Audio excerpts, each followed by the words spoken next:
So what I'd like to do is I want to double up on my bass amp here. You'll notice I have my bass amp. What I want to do is have a similar sound, or maybe even the same sound, but I'm going to put a MIDI effect on it like an arpeggiator. So I want to keep this the way it is.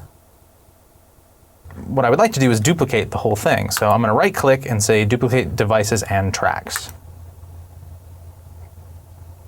Now you'll notice I did that and all it did was create a new mix channel, which is fine. I'm going to bring that down here below, and I'm going to do the same thing but on the instrument right here. I'm going to right click and do duplicate devices and tracks, which adds another one.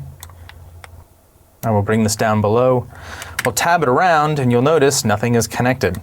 So I have to actually make this physical connection. I find it a little strange that you have to do it this way. If you were to copy all devices and tracks, why wouldn't it give you an actual mixer channel? But that's how it works. You basically have to copy both types of tracks.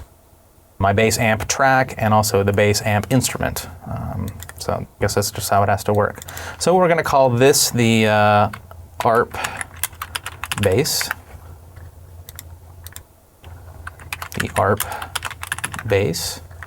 So when this is selected, I have the device selected, meaning this instrument. I'm going to go up under Create and move down to the RPG8, which automatically will connect itself to it. Love how that works. So now let's move back to our sequencer track, and you will see there's my ARP bass, there's the information. So I have these two.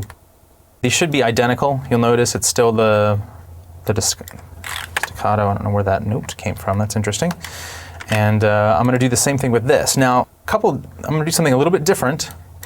See how the notes are staccato, like they're just individual? I want it to be more what we call legato, just different styles of playing. Staccato are short notes, legato are longer notes.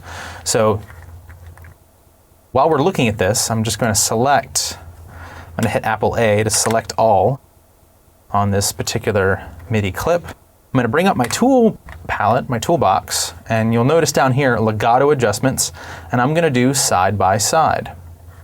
And I'll hit apply. Now you'll notice here in the clip window, the edit window, all of my notes are now elongated so they're butt up against each other. So if we were to listen to this, what this sounds like,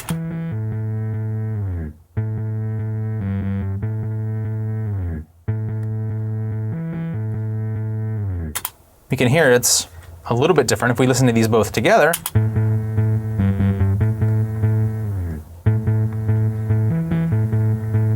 So one's providing more of the attack, and we're going to kind of utilize that. We'll blend these two together and make something kind of cool.